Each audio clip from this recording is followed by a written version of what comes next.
같이 공부했던 김수영의 풀이라는 작품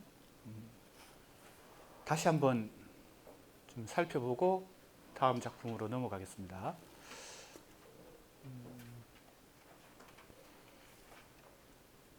기존의 일반적인 해석이 풀과 바람의 관계를 대립 관계로 보고 일종의 알레고리적 해석을 했다고 볼 수 있죠. 상징성을 가지고, 특히 어떤 상징성? 정치적 상징성을 가지고, 바람은 독재자나 외세, 외부의 힘이고, 풀은 그것에 억압을 받지만 결국은 극복하는 민중 혹은 주체다, 이런 해석을 그동안 많이 해왔는데, 이 작품 한 편을 새롭게 해석하는 것은 김수영 씨에 대한 그동안의, 김수영 씨 전체에 대한 그동안의 일종의 쟁점이라고도 할 수 있고 논점이라고도 할 수 있는 여러 가지 문제와 다 연결되어 있다는 겁니다. 한 편의 시가 작품 전체에 굉장히 중요한 어떤 해석의 파장을 일으킨다, 이렇게 볼 수 있습니다. 제일 대표적인 것은 과연 김수영 시인이 초기에 순수시를 쓰다가 4.19 혁명을 경험하면서 참여 시인이 되었는가, 그래서 참여시를 쓰게 됐는가, 그렇게 둘로 확실히 나눌 수 있는가, 조금 다른 각도에서는 모더니즘 시인이었다가 리얼리즘 시인이 됐는가, 이런 문제가 김수영 씨 전체를 평가하는 이 전체적인 평가와 이 작품 한 편을 해석하는 것이 맞물려 있습니다. 부분과 전체의 관계죠. 그래서 지난 시간에 그동안 기존의 해석이 하나의 정답처럼 통용되어 왔는데 새로운 해석도 해볼 수 있다는 것을 표면 구조와 수문 구조라는 이원적 구조로 내 나름대로 해석을 해본 것입니다. 우리 수강생들은 또 다르게 해석을 해볼 필요가 있고, 풀이라는 작품 이외에도 김수영의 전집을 보면 김수영 전집이 두 권으로 나와 있습니다. 민음사에서 1권이 시 전집이고 2권은 산문 전집이에요. 여러 차례 재판도 찍고 개정판도 하고 해서 지금에 이르렀는데요. 그래서 그 시전집에 풀 외에도 중요한 시들이 많죠. 그래서 김수영을 1차 과제로 선정하는 학생들은 그 전집 한 권으로 되어 있습니다.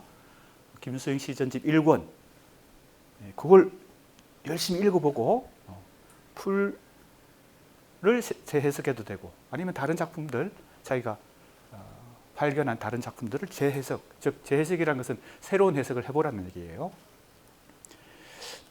표면 구조도 틀린 것은 아닌데 왜? 물증이 나타나죠. 대표적으로 보다도 혹은 보다라는 이 비교격 조사가 7번이나 나타나는 것은 굉장히 많이 나타나는 거죠. 이 짧은 시 안에서. 그리고 반복이 계속, 문장이 아주 단순한 문장이 계속 반복되는 형태로 나타납니다. 명사와 동사를 중심으로. 자, 비교격 조사는 A와 B를 비교하기 때문에 그것을 대립 관계로 표현한다고 우리가 느낄 수밖에 없게 만들죠. 그게 이제 표면 구조입니다. 그래서 기존의 해석도 충분히 일리가 있다. 그러나 그 해석만 가지고는 불충분하다라고 하는 게 내 생각인데, 그것은 우리가 너무 이것을 정치적 알레고리로만 해석하면 도식화된다. 이 작품은 그러한 표면적 구조만 가지고 해석하기에는 더 풍부한 어떤 숨은 구조가 있다. 그래서 나북교 2행에 1년 2행에 나오는 나북 격에 우선 주목했고요. 이게 대립 구조로 보지 않고 다르게 해석할 수 있는 물증이 됩니다. 바람과 동풍과 풀의 관계를요. 그렇게 보면 호응 관계로 본다면 비와 바람은 풀에 있어서 생명을 유지하고 또 더 신장시키는데 도움이 되는 두 가지 요소다. 물은 물론이고 바람도 운동을 하게 만들죠. 풀은 스스로 운동할 수 없으니까. 그렇게 본다면 눕고 여기서 눕는다는 것과 일어난다가 대립 구조로 표면적으로 물론 보이죠. 당연히 그렇게 우리는 해석을 합니다만 이 눕고 일어난다를 운동의 연속 동작으로 볼 수 있습니다. 누워야 일어날 수 있으니까요. 이게 운동이라는 겁니다. 새로운 해석을 해보는 거예요. 수문 구조를 좀 더 적극적으로 해석을 해보면요. 이게 운동이다. 눕고 일어난다. 그죠? 다만 더 빨리 이것을 잘 해석해야 되겠죠. 더 빨리라고 하는 것은 바람보다 더 빨리 눕고 일어난다 그랬거든요. 눕는다도 더 빨리고요. 먼저라고 하는 이 부사, 빨리와 먼저. 이 부사도 중요하죠. 그죠? 그러니까 풀은 바람으로부터 생명의 에너지를 전달받는데, 풀은 주체입니다. 그건 존재, 생명을 가진 거니까. 인간도 이 풀에 포함되겠죠. 인간을 포함한 어떤 주체, 내 해석입니다. 바람은 외부에서 불어오는 어떤 힘인데 이 힘이 풀에게 어떤 에너지를 전달해 주긴 하는데 주체는 외부의 탈주체 혹은 비주체의 바람의 힘을 수용해서 뭡니까? 탈주체의 영향권 안에 수동적으로 포섭되는 게 아니라 자기의 주체로서의 존재로서의 자기 고유한 주체성을 회복한다는 겁니다. 그게 더 빨리라는 뜻이에요. 더 먼저, 더 빨리, 그리고 먼저라는 뜻이에요. 그리고 누워야 일어나기 때문에 눕는다와 일어난다는 겉으로 보면 대립 구조지만 대립적 의미지만 이게 운동의 연속적인 동작이다라고 해석을 해볼 수 있다는 겁니다. 새로운 해석을요. 그럼 웃는다 여기 이제 웃는다가 나오죠. 운다와 웃는다도 대립 구조로 우리는 상식적으로 해석을 하기 때문에 표면 구조에 너무 우리는 이 작품이 가지고 있는 표면 구조에 너무 영향을 받아서 한쪽 해석만 한다는 겁니다. 자, 운다는 어떻게 해석할 수 있을까요? 물론 비와 관련되겠죠. 비가 내려주는 그 물기가 이 풀의 입장에서는 그러니까 부정적 의미로만 우리는 자꾸 운다는 것을 해석하게 됩니다. 그게 상식이고 통념이니까요. 자, 그러면 누웠다 일어나는 거. 그런데 늦게 누워도 먼저 일어난다고 했으니까 분명히 주체의 그죠? 능동성과 자발성이 더 강조되고 있다. 그죠? 그러니까 표면 구조와 수문 구조 사이에 어떤 줄다리기가 계속 일어나고 있다. 이렇게 나는 해석을 하는 것입니다. 마지막에 그래서 눕는다로 끝나죠. 눕는다로 끝난다는 거예요. 그러니까 이것이 뭡니까? 비관적이고 혹은 부정적인 의미로 끝나는 것처럼 표면적으로 나타나지만 이게 누워야 일어난다는 그 운동성의 연속성을 놓고 보면 수문 구조에서 풀과 바람을 대립 구조가 아니라 호응 관계로 조응 혹은 호응 관계로도 볼 수 있다. 이제 문제는 그 다음이죠. 그러면 두 가지 해석은 충돌하는데 이 두 가지 해석을 왜 동시에 하느냐? 해석자가 왜 모순된 해석을 하느냐? 그죠? 한 가지 입장을 가져야지 왜 두 가지 입장을 얘기하느냐? 물론 해석의 모순이지만 그 해석의 모순은 이 작품 자체가 갖고 있는 모순이기 때문에 그 모순까지도 해석해내야 된다. 그 모순이 뭐냐? 바로 이 작품의 대표적으로 나타나는 표면 구조와 수문 구조 사이의 그 기량 혹은 충돌, 그죠? 그 갈등, 그 긴장, 이 바로 김수영이 평생 시를 쓰면서 해결하려고 했던, 추구하려고 했던 바로 문학적 지향점이었다. 뭐와 뭐 사이에? 누이야 뭐가 아니면 뭐다? 풍자가 아니면 해탈이다. 풍자는 리얼리즘 정신이죠. 비판 정신이죠. 현실을 직시하고 현실의 모순을 깨트리려고 하는, 비판하려고 하는 정신. 그게 풍자의 정신인데 그 반대쪽에 해탈이라는 게 있다는 겁니다. 그건 초월의 정신이죠. 그래서 이제 이 단원의 전체 제목이 현대시의 시적 실험과 시적 초월이라고 제목을 붙인 것입니다. 이 작품도 김수영의 이 작품도 바로 실험적인 작품, 실험적인 요소와 초월적인 요소가 같이 포함되어 있다. 다음으로 넘어갑니다. 한 편만 가지고 지금 김수영 시 세계를 다 우리는 이해하고 파악하기는 어렵죠. 그러니까 우리 학생들이 이걸 약간의 도구로 삼아서 김수영 시 전집을 여러 번 읽고 새로운 해석들을 많이 도출해 보세요. 이 작품 외에도 많은 작품들이 문제 작품들이 많잖아요. 문제적인 작품들이요. 자, 이제 이 해석 부분을 그렇게 봤습니다. 김춘수 두 번째 김춘수의 작품으로 넘어가겠습니다. 지금 왜 김수영과 김춘수를 이 장인가요? 이 파트에서 공부하고 있나 하면요. 앞에서 서론에서 그런 얘기를 했어요. 이분법에서 탈피해 보겠다는 것이 이 논문의 기본 문제의식이잖아요. 1960년대 이후에 한국 이 시인들 중에 대표적으로 김수영과 김춘수가 대립적으로 이분법적으로 많이 평가되어 왔습니다. 김수영을 참여 시인이고 김춘수는 말 그대로 순수 시인이죠. 무의미 시로 대표되는 의미 없는 시를 쓰겠다. 그래서 이제 이 대립 구조로만 볼 수 없다는 것이 이제 이 논문의 기본 문제 의식이니까 김춘수의 풀도 하나의 어떤 해석으로만 일방적으로만 해석해서는 안 된다. 이런 것이 이제 이 논문의 문제 의식이고 김춘수도 마찬가지랍니다. 자, 김춘수에 대해서 이제 살펴보겠습니다. 김춘수는 자, 우리 교재가 있는 사람들은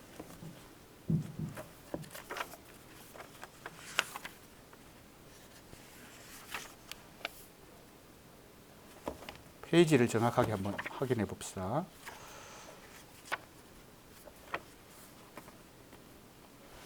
(357쪽부터) 김춘수에 대한 언급이 등장합니다.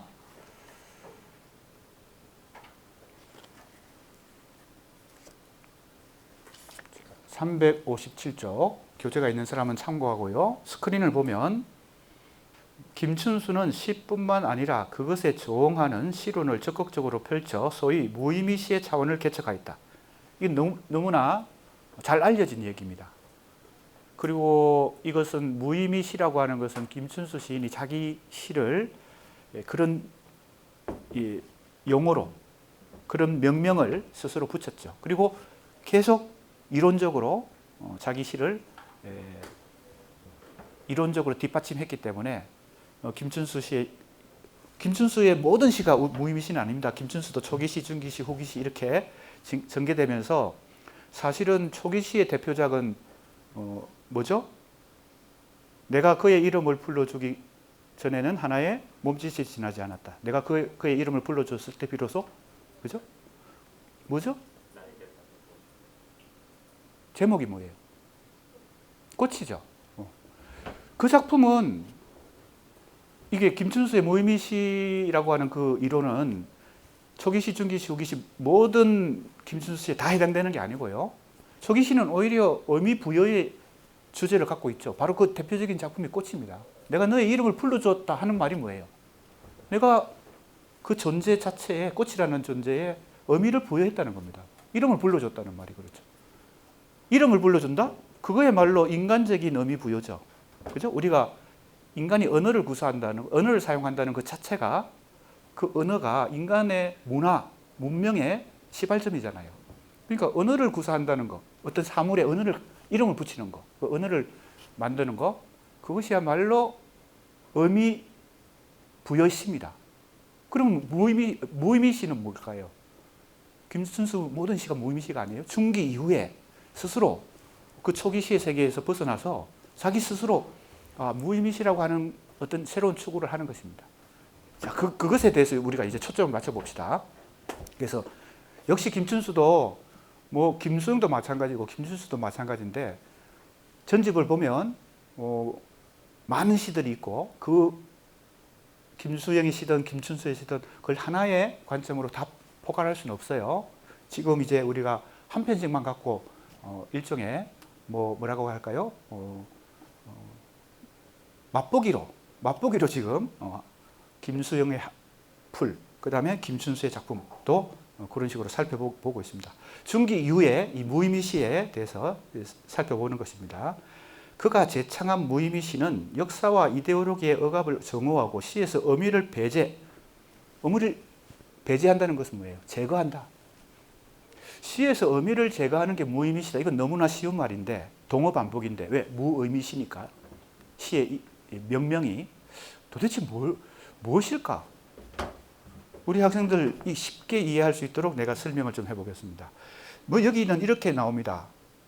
교재 역사와 이데올로기의 억압을 정오하고 의미를 배제한다. 그러면 의미와 같은 궤도에 있는 거, 같은 계열에 있는 게 역사, 사회, 이데올로기, 사상, 인간이 만든 문화, 문명 다 여기에 해당되는 겁니다. 그걸 지우려고 하는 거예요. 시에서. 이 시기에 김춘수가 시에 많이 등장시킨 이미지는 구름, 장미, 여우 이런 그 외에도 많지만 그런 일종의 자연물들을 무의미 시에 이미지로 많이 등장시켰는데 간단히 이제 예를 들어 보겠습니다. 장미, 구름, 그것도 자연 있는 그대로의 그 사물 자체, 존재 자체에 이름을 붙인 거죠. 물론 영어로 붙일 수도 있고 일본어로, 한국어로도 붙일 수 있지만 그것은 조금의 언어적 차이지만 언어를 붙인다는 거, 그죠? 그거는 인간이 하나의 문화적 행위를 하는 것입니다. 인간 중심적 어떤 의미 부여를 하는 것입니다. 구름이라고 이름 붙였는데 그게 구름이라고 이름 붙이는 그 순간 그 언어 이름을 붙이는 그 순간 뭐예요? 인간적 의미 부여가 그 안에 들어가는 겁니다. 장미, 붉은 장미, 우리는 그 붉은 장미를 그냥 아무 의미 없이 장미라고 부르지 않고 선입관을 갖고 있죠. 그게 무슨 사랑의 뜨거운 사랑의 상징이라든지 비둘기는 평화의 상징이고, 그죠? 동물들도 다양한 동물이 있는데 호랑이, 사자, 백수의 왕, 이런, 그죠? 우리 학교에 상징 동물이 예를 들면 호랑이면 그것은 용맹, 그죠? 용기, 정의, 자유, 이런 의미가 그 안에 개입됩니다. 인간의 언어는 바로 의미 부여의 기본 속성을 동반하고 있기 때문에 구름과 장미와 여우를 시에다가 쓰면서 이거는 뭐라고 자기는 주장하는 거예요. 자기가 의도하는 것은, 자기가 하고 싶은 것은 이 구름이라는 언어를, 인간적 언어를 쓰고 의미 부여가 되는 것 같지만 나는 구름이라고 시에다 쓰지만 이거는 인간적 의미 없는 정말 하늘에 있는 그 자체다라는 거예요. 그 사물 자체라는 거예요. 그건 아무 의미 없는 것이죠. 인간적 의미 부여 이전의 어떤 현상 자체죠. 그래서 사물시입니다. 간단히 얘기하면 사물 그 자체의 시예요. 그러면 그게 가능할까요? 의미 없는 시가 가능할까? 왜? 인간이 의미를 부여하는 데서부터 뭐가 나온다고요? 사상도 나오고 이데올로기도 나오고 이념도 나오고 역사도 그래서 엄청난 전쟁과 이념 대립과 인간의 비극과, 그죠? 억압과 투쟁과 미안합니다. 이걸 내가 끊어놓지 않았네요.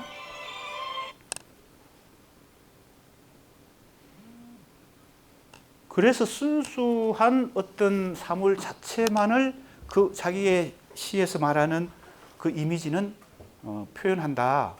인간적 의미 부여를 벗겨낸다. 배제한다. 제거한다. 이런 의도를 갖고 쓰는 거예요. 거기에 나오는 장미 아무 의미 없는 거예요. 그냥 있는 거. 그냥 사물 자체만 그냥 바라보라는 겁니다. 여우도 우리는 여우하면 교활하다 뭐 여러 가지 의미가 머릿속에 이미 있잖아요. 선입관이. 그거 없는 그 자체예요. 여우가 교활할까? 그건 인간이 갖다 붙인 거지. 그러니까 그 모든 걸 다 배제하고 있는 그대로의 사물만을 자기는 시에다가 제시하겠다라는 것인데 과연 그게 성공할 수 있을까요? 이게 우리는 따져봐야 돼요. 그래서 내가 항상 강조하는 것은 시인이 자기 시에 대해서 이렇게 이론적으로 막 이렇게 제시하는 거 있잖아요. 김춘수도 그렇게 하고 김수영도 하고 뭐 여러 시인들이 그렇게 합니다. 자기 시의 방향을 혹은 입장을 시 이론으로 이렇게 독자들이 잘 이해하지 못할 것 같으니까 이제 제시합니다. 근데 거기에 그 시인의 말에 혹은 주장의 이론에 그대로 따라가면서 시를 읽으면 어떻게 돼요? 시인이 의도한 대로 우리는 시를 읽을 수밖에 없죠. 그러니까 김춘수 시인이 내가 쓰는 이 시들은 무의미시야. 그러니까 여기 장미, 구름 아무 의미 없어. 있는 그대로 그냥 현실에 있는 그 자체야. 그것만을 보지 그게 의미 부여하려고 하지 마. 이렇게 이제 주장하는 것인데 그럴 수 있을까? 왜? 시는 언어를 벗어나서는 존재할 수 없기 때문에요.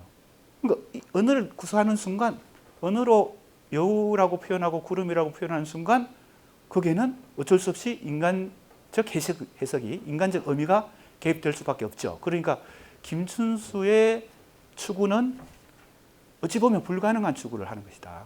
그런데 이제 의미는 있죠. 그죠? 그러한 시도도 필요하죠. 왜? 대부분의 시인들이 언어를 통해서 과도한 의미를 부여하고 그것이 어떤 현상을 일으킨다고 여기 나오는 김춘수는 이제 거기서부터 자유로워지고 싶은 거죠. 한국 근현대사에서 엄청난 그 이념 대립, 이데올로기, 역사, 현실의 무게 속에 인간이 억압되니까 거기서 자유롭고 싶은 거예요. 그러니까 무의미시라고 하는 이 추구를 통해서. 그러나 우리는 이제 그러한 의도도 생각해보고 실제 그의 시에 나타난 무의미시라고 주장하지만 의미가 있을 수 있죠. 왜? 김춘수는 크게 그래서 자기 시 무의미시 이론을 전개하면서 이미지를 둘로 나눕니다. 이미지를요. 크게 상징적 이미지와 서술적 이미지로 나눠요. 이건 자기 이론이에요. 왜? 자기 시의 자기가 주장하는 무의미시를 잘 설명하기 위해서. 상징이라고 하는 게 뭐예요? 상징적 이미지. 상징이란 말 자체가 원관념과 보조관념의 관계를 가지고 있잖아요.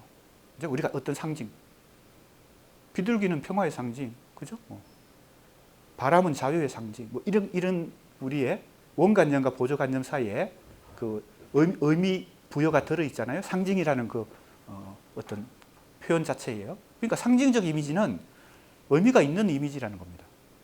그러나 서술적 이미지는 이 용어도 이제 자기가 만든 용어예요. 서술적 이미지는 그러한 상징이든 비유든 원관념 없이 그냥 보조관념만을 이미지만을 그냥 제시하는 거니까 이건 이미지만 그냥 감상해라. 이런 요구죠. 요청이죠. 독자들에게. 자꾸 해석하려고 하지 마라. 이런 거예요. 그래서 서술적 이미지라는 어떤 용어를 사용합니다. 상징적 이미지와 서술적 이미지. 근데 내가 생각해 볼 때요. 이제 이걸 따져보는 거죠. 우리는 시인이 하는 말을 그대로 고지고대로 믿고 그대로 해석하면 시인이 원하는 대로만 해석할 거 아니에요? 그런데 가만히 생각해 보면 그렇게 이제 무의미시라고 쓴 김춘수의 시들을 쭉 이렇게 읽어보면요. 중기시 이후에 자기가 이제 무의미시를 쓴다고 이렇게 계속 쓴 걸 보면 조금 전에 얘기했듯이 특정한 어떤 이미지들이 계속 등장하거든요. 여우가 등장하거나 꽃이 등장하거나 구름이 등장하거나 장미가 등장하거나 뭐 이렇게 한단 말이에요. 그게 아무 의미가 없을까? 왜 반복해서 그런 이미지가 자기는 서술적 이미지, 즉 의미 없는 이미지라고 자꾸 시를 쓰는데 왜 나타날까? 자, 그래서 그 안에 어떤 반복되는 이미지 안에 무의식적으로, 다른 말로 하면 자각하지 못한 채 시인이 스스로는 무의미라고 생각하는 그 이미지 안에 어떤 이미지가 잠재되어 있을 수 있겠죠. 즉 숨어 있을 수 있겠죠. 그러니까 이제 연구자나 비평가는 그걸 찾아볼 필요가 있는 거죠. 그래서 이게 과연 무의미시냐? 아니면 그 무의미는 의미는 우리 인간의 이 정신 구조로 따지면 의식과 상당히 연결되어 있고요. 무의미라고 하는 것은 무의식과 상당히 연결되어 있거든요. 그러니까 이제 김춘수 씨를 연구하려면 이게 무의식 이론, 다른 말로 하면 정신분석적 이 방법도 좀 활용하면 좀 활용도가 높아집니다. 정신분석학에서 프로이트나 락강 같은 사람들이 이 인간의 무의식이라고 하는 게 의미와 무의미의 이 관계로 따져보면요, 의미가 없는 쪽에서 출발해서 의미가 발생한다는 겁니다. 그게 이제 프로이트가 꿈의 해석에서 그 책은 벌써 1900년에 책이 나왔으니까 124년 전이죠. 124년 전. 그때 꿈을 연구했어요. 왜? 꿈이 인간의 무의식이 정상으로 나타나는 대표적인 정상이기 때문에 꿈을 연구하면 인간의 무의식을 연구할 수 있다고 생각했기 때문에 꿈을 연구했는데, 너무나 유명하잖아요. 꿈의 해석이라는 책은요. 거기서 이제 꿈의 여러 가지 규칙들을 찾아낸 거예요. 여러 사례들을 다 조합해서 기납적으로. 이 사람이 이제 의사니까 여러 사례들을 다 종합해 보니까 어떤 법칙이 있더라. 아무 의미가 없는 게 아닌 거죠. 뭔가가 규칙이 있다. 그걸 이제 공정, 아르바이트, 작업이라고 해요. 꿈이 만들어지는 작업, 여러 가지 이제 규칙을 이제 공통분모를 찾아냈겠지, 기납적으로. 그게 한 5가지 돼요. 지금 다 얘기할 수는 없으니까. 그 중에 대표적인 게 압축과 전이에요.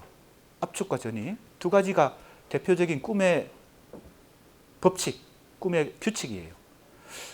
그러면 그 규칙을 통해서 뭔가가 의미가 만들어진다는 겁니다. 무의미 속에서 의미가 만들어지는 과정이 바로 무의식이 정상으로 이렇게 나타나는 과정이다. 그러면 이건 약간의 비유인데, 김춘수 시인이 나는 아무 의미 없이 쓰고 있는 이 무의미 시를 비유적으로 얘기하면 이게 꿈꾸는 것이라고도 얘기할 수 있어요. 꿈꾸는 거. 왜? 의식에서 벗어나는 거. 무의식적인 언어 행위니까요. 시를 쓰는 게 무의식적인 언어 행위니까. 그 김춘수 이외에도 뭐 우리 초현실주의, 그죠? 그리고 다다이즘 시인들, 아방가르드, 20세기 초 서구의 전위 예술을 하는 시인들이 이 뭐예요? 자동 기술법이라 그래가지고 뭔가 약간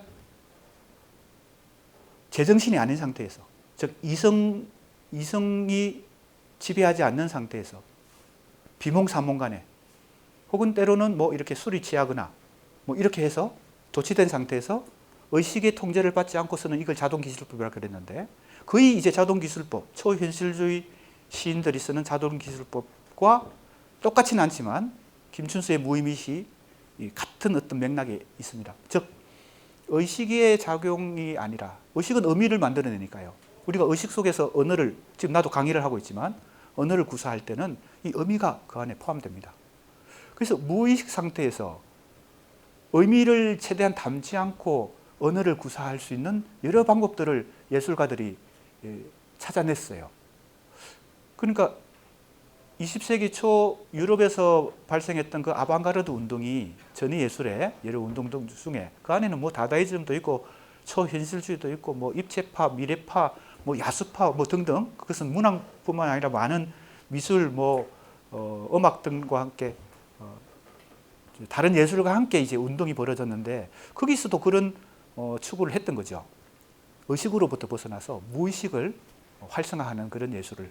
그럼 김춘수의 시를 그것과 약간 비교를 해보면, 무의미시라고 주장하는 김춘수의 시에도 무의식에서부터 출발해서 의식이 꿈에서 나타나듯이, 미안합니다. 무의미로부터 출발해서 의미가 나타나듯이 꿈속에 나타나는 어떤 장면들이, 그래서 꿈을 우리는 해몽하려고 하잖아요. 의미를 찾아보려고 하는 것이 우리가 꿈을 해석하는 거잖아요. 프로이트도 그렇게 한 거예요. 꿈의 해석. 자, 그러면 지금 김춘수가 무의미시라고 계속 쓰고 있는 그 시들 속에 나타난 어떤 이미지들이 갖고 있는 무의식을 분석해서, 그죠? 그 안에 어떤 의미를 찾아낼 수도 있겠죠. 자, 내가 이제 좀 설명이 길어졌습니다만, 왜냐하면 김춘수의 무의미시는 상당히 좀 쉽게 이해하기가 쉽지 않기 때문에 제가 좀 설명을 했습니다. 따라서 무의미 시가 추구하는 것은 발레리가 말한 순수시에 유사한 것이다. 발레리가 프랑스의 시인이죠. 발레리가 이제 순수시를 굉장히 추구했는데 발레리가 추구한 순수시는 거의 음악의 경지까지 도달하는 것을 지향했어요. 뭐 많은 예술 장르가 있지만 뭐 문학, 미술 대표적으로 음악 이 세 가지를 놓고 비교해 보면요, 가장 발레리가 얘기한 순수는 역시 비슷합니다. 김순수가 추구한 무의미시와 비슷해요. 의미로부터 벗어나서 무의미를 담고 있는 예술을 순수시, 그런 시를 순수시라고 봤는데 거의 음악에 가까워진다는 것은 뭘 의미할까요? 많은 예술 중에서 문학이 가장 의미에 가깝고 음악이 가장 의미로부터 벗어나는 거예요. 미술은 그 중간쯤 되겠지. 그러니까 시를 쓰면서, 즉 문학을 하면서 거의 음악의 경지까지 가는 시를 쓴다. 이게 바로 순수시의 최종 목표입니다. 발레리가 그런 시를 쓰고 싶어 했어요. 그것도 가능할까요? 언어를 통해서 음악에 도달하는 음악 같은 시를 쓴다는 거. 자, 그러니까 김순수가 추구하고 있는 무의미 시가 어떤 차원인지를 비교하기 위해서 발레리의 순수시도 비교했고요. 에즈라 파운드가 말한 멜로포이아. 에즈라 파운드가 시를 크게 세 가지로 유형을 말했어요. 논리시, 로고스라고 하는 게 있잖아요. 로고스, 논리, 이성. 시가 굉장히 의미가 투명하고 정확한 어떤 로고스적인 시가 있다는 겁니다. 그 다음에 여기서 얘기하는 멜로포이아, 이건 음악에 가까운 시예요. 음악시야. 그죠? 논리시, 음악시, 그 다음에 형태시. 이렇게 이제 나눠서, 이거 뭐 크게 어렵지 않죠. 그죠? 어떻게 보면 그냥 극단적인 세 개를 그냥 나눠 놓은 거예요. 논리적인 시와 음악적인 시와 형태적인 시. 하나는 그냥 시각적인 거고, 하나는 음악적인 거고, 하나는 의미를 가장 잘 표현하는, 그렇게 세 개로 나눴는데 에즈라 파운드가 시를 크게 볼 때, 그러면 김춘수의 무의미 시는 에즈라 파운드의 분류에 의하면 음악시에 가깝다. 그죠? 그러니까 발레리의 순수시나 에즈라 파운드가 얘기하는 음악시나 다 어떤 일맥상통하죠. 의미로부터 최대한 벗어나는 겁니다. 파노포이아가 형태시거든요. 형태시도 시각적인 형태를 가지고 있고 논리로부터, 즉 의미로부터 벗어나는 속성을 갖고 있으니까 음악시나 형태시에 가까워지죠. 가장 반대쪽에 뭐가 있다고요? 논리시가 있다. 이러한 차원을 추구하는 김춘수의 시는 판단 중지의 사물시에서 사물시라는 게 아까 내가 얘기했던 바로 그것입니다. 이것도 프랑스 시인들 중에 사물시를 쓰는 시인들이 프랑스 이외에도 있지만 대표적으로 프랑스 시인들이 사물시라고 하는 게 바로 지금 김춘수가 의도하고 있는 이런 무의미 시하고 상당히 가깝죠. 예, 사물 그 자체, 의미 부여하기 전 단계의 사물 그 자체. 돌 그러면 그냥 돌이지, 우리가 생각하는 그런 여러 가지 인간적 의미가 없는 그 자연물 자체를 얘기하는 거. 그건 아무 해석의 여지가, 해석이 개입되지 않은 상태를 생각해 봐야 됩니다. 근데 그게 쉽지 않습니다. 왜? 우리는 돌이라고 하는 순간, 돌이라는 언어를 사용하는 순간 어떤 의미가 거기에 같이 동반되기 때문에 돌이라고 말하면서 돌에서 벗어나기가 쉽지 않은 거죠. 그죠? 넌 돌이야. 쉽지 않지. 그죠? 돌 하면 이미 딱 어떤 의미가 같이 전달되기 때문에. 그래서 상당히 지금 이 김춘수가 추구하는 무의미시, 그리고 주장하는 무의미시는 뭐 어떤 면에서 한국 시인들 중에서는 독창적이지만 이 세계 문학의 전체적인 상황에서 보면 이런 유사한 시도들이 계속 있어 왔다. 지금까지. 이렇게 봐야 될 것 같습니다. 그래서 이러한 차원을 추구하는 김춘수의 시는 판단 중지란 말은 원래 현상학에서 말하는 거죠. 가로치기. 인간적 의미 부여나 판단을 개입하지 않고 그 자체를 현상 그 자체를 보자. 이게 현상학의 철학적 어떤 목표거든요. 그러니까 그것도 거기서 나온 현상학의 대표적인 용어 중에 에포케, 즉 판단 중지, 가로치기, 그죠? 판단 중지란 말하고도 연결됩니다. 그런데 이 무의미시를 쓰면서 아까도 얘기했지만 어떤 특정한 어떤 이미지가 계속 등장하기도 하고 특정한 인물이 등장하기도 합니다. 대표적인 인물이 처용이에요. 처용이라는 것은 우리 고대 설화에 그리고 고대 뭡니까? 시가에도 나오는 향가에도 나오는 그 인물 처용이 이 김춘수가 쓰는 무의미시에 계속 등장해요. 그럼 이 처용이라는 인물은 어떤 상징성을 가지죠. 그죠? 상징성을 가집니다. 그렇기 때문에 뭐 예를 들면 어떤 예술가가 또 특정한 예술가가 등장하기도 하고 종교적인 인물, 뭐 예수라든지 도스토옙스키의 작품에 나오는 인물도 등장하기도 하고 그러면 그거는 의미가 없다고 말하기 어렵죠. 의미가 있죠. 그 인물 자체가 이미 상징적 의미를 갖고 있죠. 그러니까 김준수가 말하는 것에 너무 뭡니까? 속아 넘어가면 안 된다. 이렇게 봐야 될 것 같습니다. 아무튼 실존과 무의식적 유의를 교직하면서 실존적 요소도 있고 무의식적 요소도 있고 유의적 요소도 있고 자 그래서 우리 현대 시사 전체에 대한 전면적 도전에 해당하는 김춘수의 시는 시와 더불어 실론의 주장이 어울려 분명한 입장을 갖추고 있기 때문에 대부분의 연구들이 그의 추구를 인정하면서 그 시적 특징과 의의를 해명하는 방향으로 전개된다. 그러니까 김춘수가 자기 시에 대해서 이렇게 방향을 정해주는 거죠. 아, 이렇게 해석해야 된다. 내가 쓴 시는 무의미시다. 그러면 이제 연구자들이 그렇게 보통 따라가서 연구하겠죠. 그런 태도보다는 그것까지도 의심해보고, 그죠? 따져보고 하면서 연구하는 게 더 좋다. 내 생각이 그렇습니다. 그것은 크게 인신론적 측면에 대한 고찰과 기법적 시의 형식이 갖고 있는 기법적 측면에 대한 고찰로 크게 나눠진다. 뭐 이건 어렵지 않습니다. 주로 우리가 내용과 형식으로 문학과 예술 작품을 크게 물론 이건 편의상 나누는 거죠. 내용과 형식은 별개가 아니죠. 형식 속에 이미 내용이 들어있고 내용은 형식을 통하지 않고는 내용이라는 것은 존재하지 않죠. 그러니까 이게 유기적으로 결합된 하나의 생명체인데 마치 생명체와 같이 유기적인 것인데 거기서 우리가 조금 분석을 하고 해석을 구체적으로 심층적으로 하기 위해서는 이걸 분리할 수 없는 거지만 분리해서 설명을 하는 경향이 있죠. 그래서 내용은 어떻고 형식은 어떻다.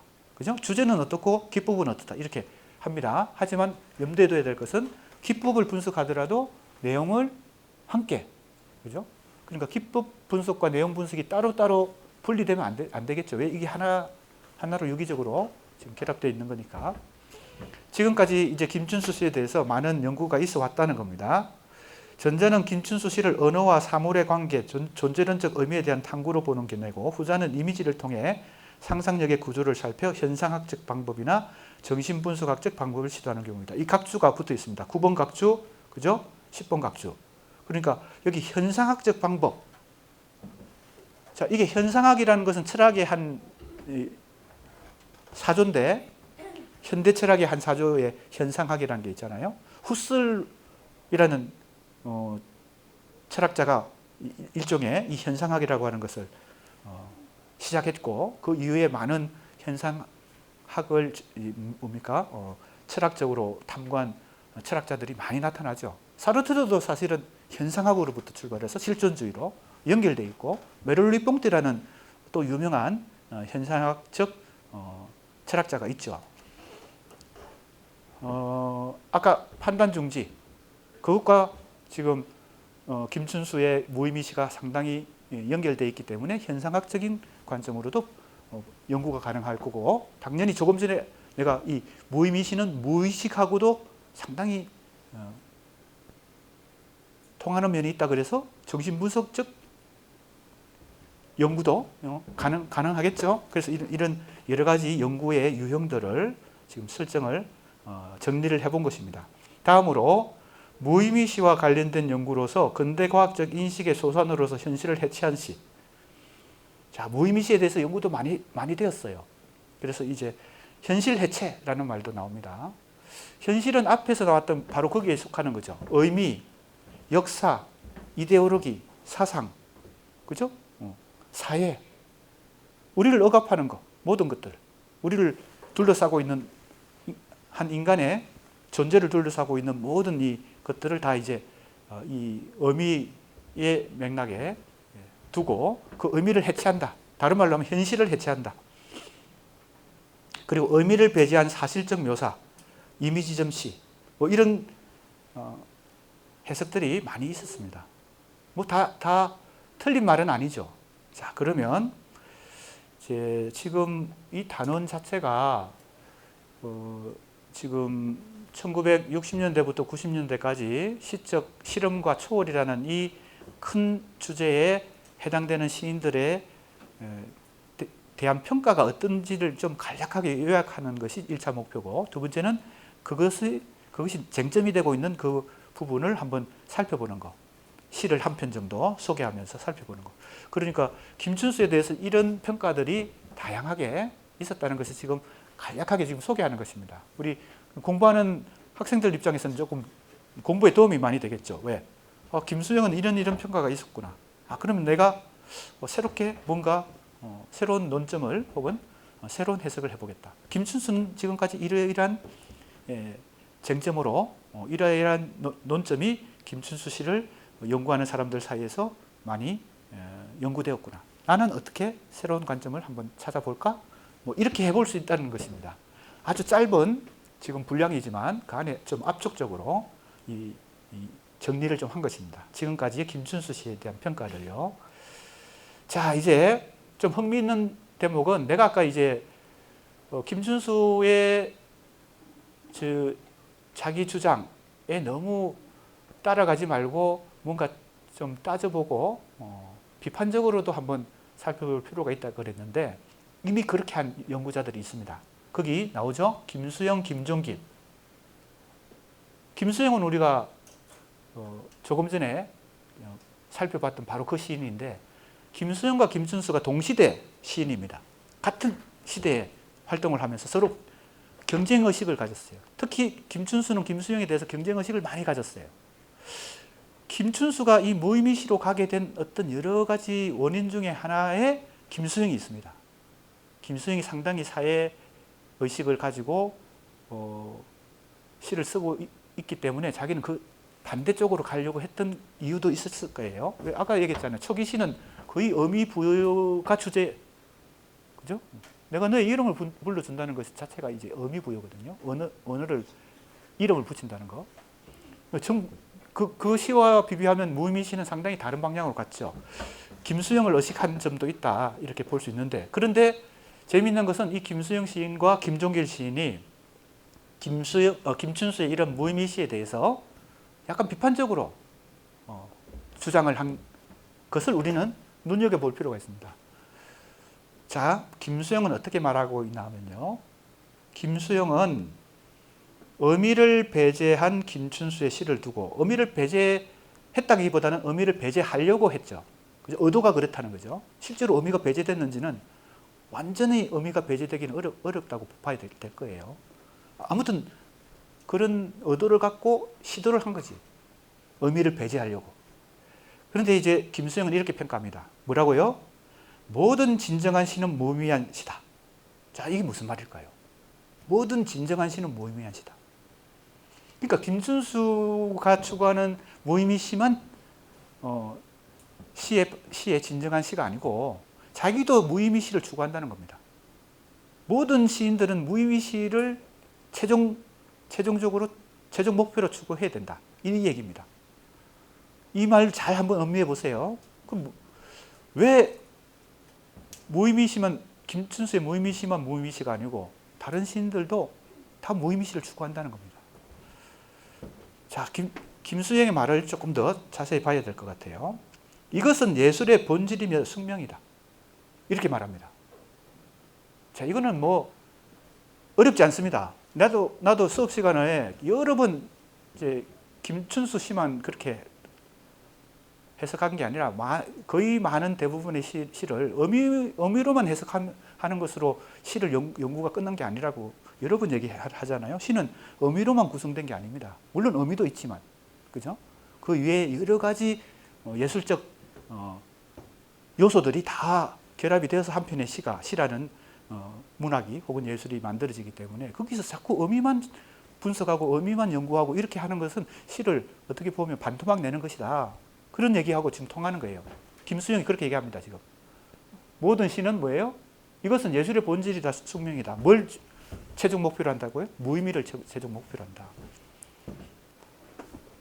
의미의 기초 단계에서 벗어나서 더 고차원의 예술적인 경지로 가야 된다. 그걸 발레리는 그 경지를 뭐라고 생각했던 거예요? 음악이라고 생각했던 겁니다. 그래서 순수시라는 용어를 쓴 것입니다. 발레리가 추구하려고 했던 거, 그걸 한번 생각해 보면 됩니다. 그런데 근데 이제 김춘수가 추구하는 무의미시의 특성을 이제 여기서 김수영이 이렇게 얘기합니다. 상당히 예리하게 간파해요. 그런데 김춘수의 경우는 이런 본질적인 의미의 무의미를 추구하는 것이 아니라 이랬어요. 그러니까 모든 시들이 본질적인 의미의 무의미를 추구하는데 김춘수가 추구하는 무의미시는 약간 다르다는 겁니다. 어떻게 해요? 먼저부터 의미를 포기하고 들어간다. 물론 의미를 포기하는 것이 무의미의 추구도 되겠지만 의미를 껴안고 들어가서 그 의미를 구제함으로써 무의미에 도달하는 길도 있다. 이렇게 얘기합니다. 이거는 아까 내가 김수영 전집이 2권으로 되어 있다고 했잖아요. 1권이 시전집이고 2권이 산문전집인데 그 산문 중에 하나의 제목입니다. 김수영이 자기 시에 대한 자기 생각을 스스로 하고 있는 산문. 제목은 변하는 것과 변하지 않는 것. 그래서 이런 말을 했어요. 김춘수 시에 대해서 일종의 자기 입장을 얘기한 것입니다. 이 대목을 잘 한번 봐야 돼요. 그러니까 이렇게 정리할 수 있겠죠. 자기도 무의미시를 추구한다. 즉 김수영이. 그리고 모든 진정한 시는 무의미를 추구한다. 그런데 김춘수의 무의미시는 처음부터 의미를 제거하고 시작한다는 거예요. 이게 김춘수가 의도했던 것을 생각해 보면 틀린 말이 아니죠. 의미를 처음부터 제거하고 언어를 구사하려고 하니까요. 내가 구름이라고 하지만 그 안에 인간적인 의미가 없다는 거예요. 장미라고 하지만 인간적 의미가 없다. 그러니까 처음부터 의미를 제거하고 무의미시를 쓴다는 겁니다. 근데 이것도 방법 중에 하나다. 그런데 더 좋은 방법은 뭐라고 하는 거예요? 의미를 그것도 무의미 추구가 된다는 거니까 그것도 무의미시에 도달하는 방법 중에 하나인데 자기는 어떻게 생각한다고요?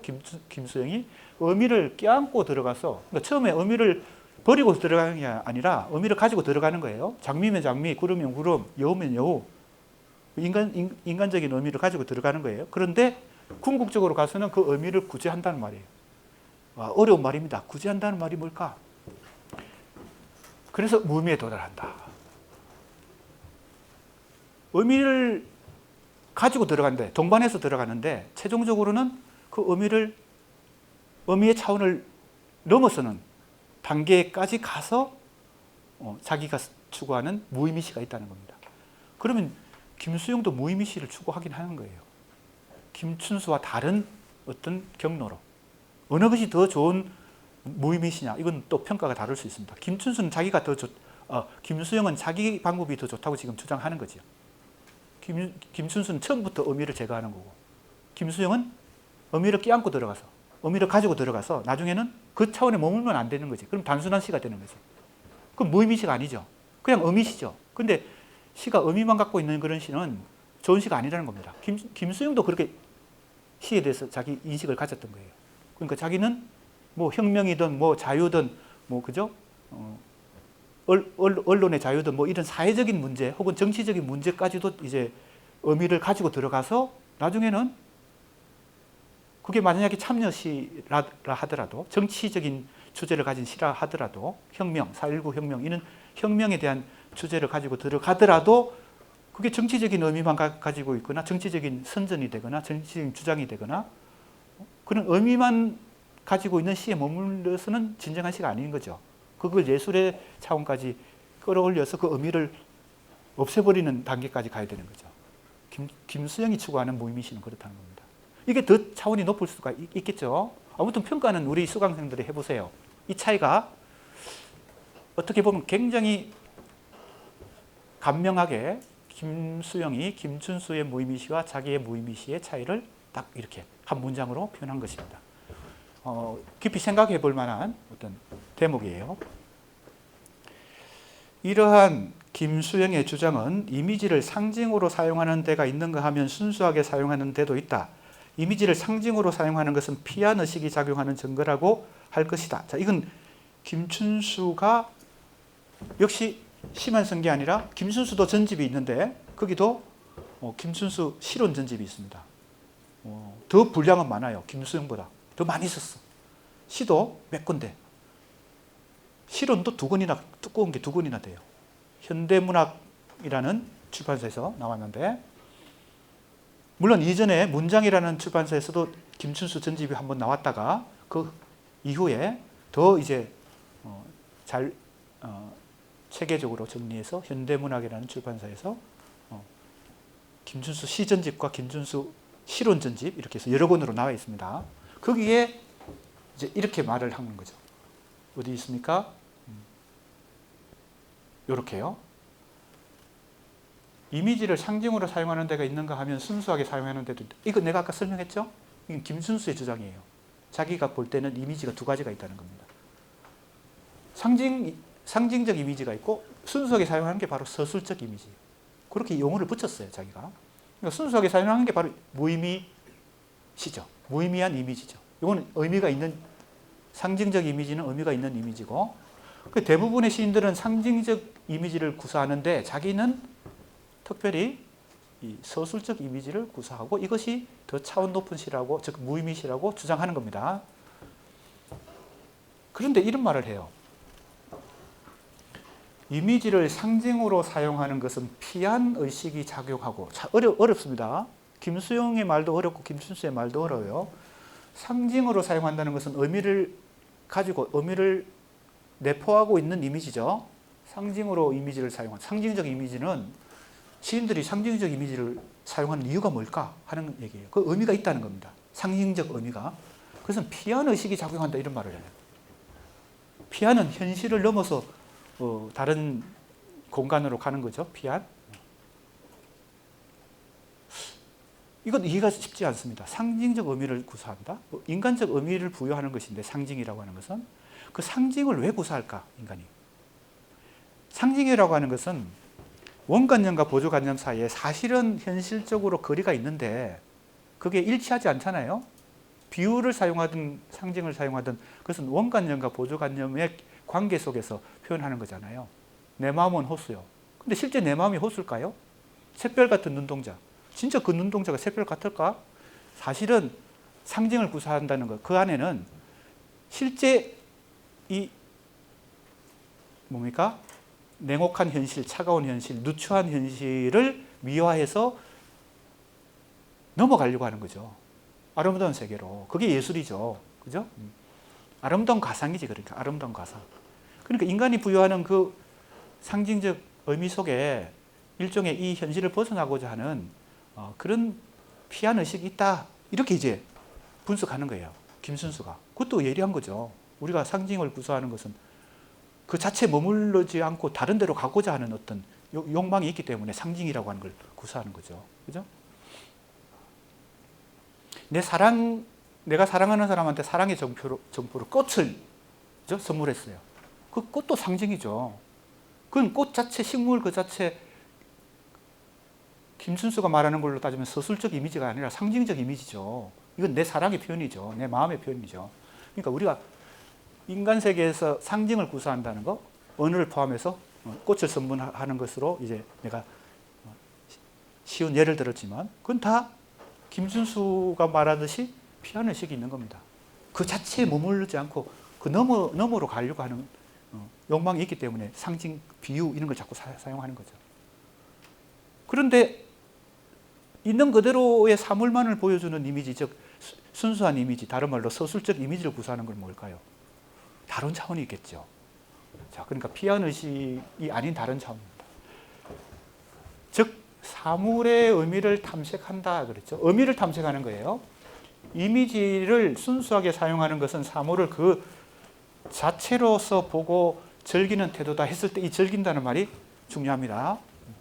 이걸 이제 유의라고 보통 우리가 번역하잖아요. 유의. 그러니까 특별한 이익이 되거나 특별한 가치가 있거나 그게 뭐 돈이 되거나 아니면 내가 생활하는 데 도움이 되거나 그래서 어떤 행위를 하는 게 아니라 그 자체가 즐거워서 하는 거. 이게 유의잖아요. 아이들이 무슨 놀이하고 게임하는 거.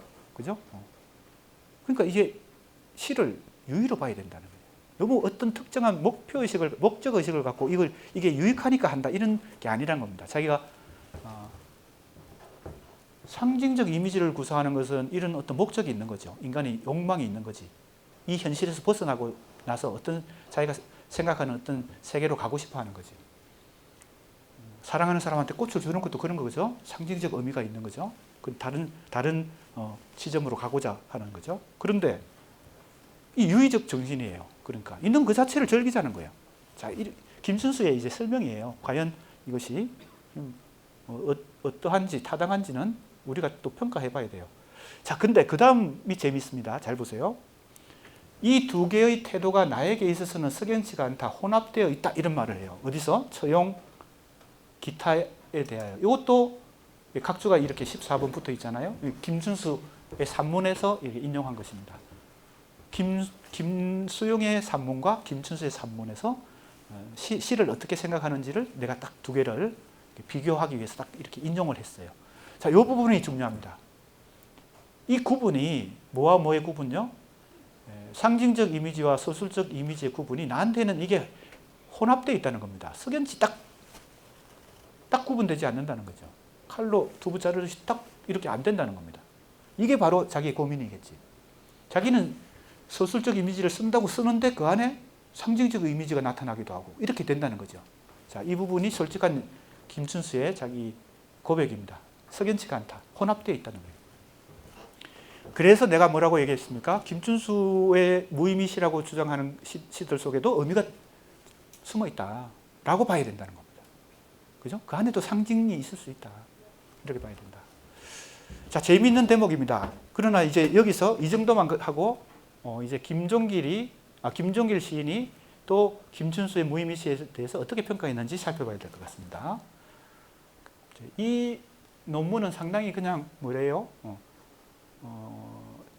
좀 간략하게 요약하는 식으로 더 이제 사실 이제 우리 수강생들이 이 지점에 머물지 않고 더 발전시켜서 자기 논문을 쓰거나 과제물을 해봐야 되겠지.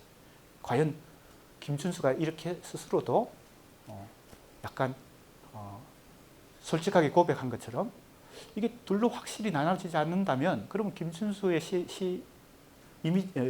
무의미시를 어떻게 해석하는 것이 맞을까? 그죠? 그걸 정말 김춘수가 주장하듯이 의미 없는 시라고만 볼 수 있을까라고 의심을 해보고 또 연구를 계속 해봐야 됩니다.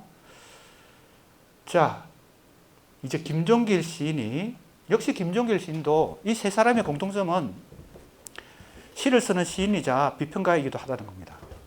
근데 이제 사실은 김춘수, 김수영은 시인의 정체성이 더 많죠. 물론 산문이라는 형식으로 에세이 형식으로 많이 썼지만 근데 김종길 시인은 시인이자 비평가로서의 정체성도 확실한 사람이죠. 비평가로서 평론도 많이 썼고 동시에 시인으로서 시집도 냈고 했기 때문에 오히려 이제 김춘수와 김수영은 시인의 정체성이 더 강하고 시인으로서 시에 대해서 어떤 에세이를 쓴 거지. 그걸 그래서 산문이라고 하고 있죠. 물론 김춘수 전집에 보면 시론 전집이라고 나옵니다. 그 정도까지 김춘수는 시론의 차원까지 좀 더 에세이에 머물지 않고 시론의 차원에까지 도달했어요. 산문을 많이 썼고요. 자기 시에 대해서도 시 해석을 많이 했습니다. 자, 김종길 시인은 김춘수의 인동잎을 인용하면서 그의 시론에 반론을 제기한다. 인동잎을 인용하면 다음과 같다. 아주 짧아요. 8줄밖에 안 돼. 발행으로 된 아주 한 년의 짧은 시입니다. 읽어보겠습니다. 눈 속에 초겨울의 붉은 열매가 익고 있다. 서울 건교에서는 보지 못한 꽁지가 하얀 작은 새가 그것을 쪼아 먹고 있다. 월동하는 인동잎에 빛깔이 이루지 못한 인간의 꿈보다도 더욱 슬프다. 자, 이게 이제 지금까지 우리가 그냥 설명으로 했던 김춘수의 무의미 시의 한 사례가 됩니다. 이 시 말고도 많은 무의미 시가 있지만 이게 이제 김춘수가 쓴 무의미 시의 가장 간단한 시입니다. 짧은 시죠. 인동잎이라고 그랬어요. 인동이라고 하는 것은 아마 식물의 이름까지 됐겠죠. 그러나 그 의미는 겨울을 견딘다, 그죠? 겨울을 참는다 이런 뜻이니까요. 주로 겨울철에 피는 그런 잎 식물인 것 같습니다. 자, 이제 잘 생각해 봅시다. 이게 무의미시라고 썼다면 김춘수가 그것을 의도하고 혹은 그것을 목표로 썼다면 우리는 뭘 살펴볼 필요가 있습니까? 서술적 이미지, 그죠? 순수한 이미지를 살펴볼 필요가 있어요. 아무 의미 없는 이미지, 사물 그 자체. 자, 일행 이행을 보세요. 눈 속에서 초겨울의 붉은 열매가 익고 있다 그랬어요. 요거는 어떻게 보면 풍경을 묘사했으니까 이거는 사물 자체라고 일단 우리가 인정할 수 있을 것 같아요. 물론 여기에 뭐 의미부여를 막 할 수도 있지. 눈은 뭐 흰색이니까 붉은색의 열매와 눈은 순수하고 뭐 붉은색은 뭐 생명의 생명의 표현이고 뭐 이렇게 우리는 또 의미부여를 할 수는 있지만 김순수는 지금 뭐 그런 게 아니라는 거잖아요. 상징적 의미가 없다는 거 아니에요. 서술적 의미만 서술적 이미지일 뿐이다. 즉 그냥 그 자체의 풍경일 뿐이다. 겨울철 풍경이에요. 눈 속에서 초겨울에 붉은 열매가 익고 있다. 자, 여기까지 하나의 장면이 그죠? 마치 그림처럼 연상이 되죠? 시각적 이미지가 딱 나타납니다. 자, 이걸 이제 우리가 서술적 이미지라고 일단 생각해 봅시다. 그 다음 보세요. 서울 공교에서는 보지 못한 꽁지가 하얀 작은 새가 그것을 쪼아먹고 있다. 뭘? 이 붉은 열매. 인동꽃에서 나온 그거겠죠? 열매가? 그렇지 않을까? 지금 이 시에서는 그렇게 봐야 되지 않을까요? 이 인동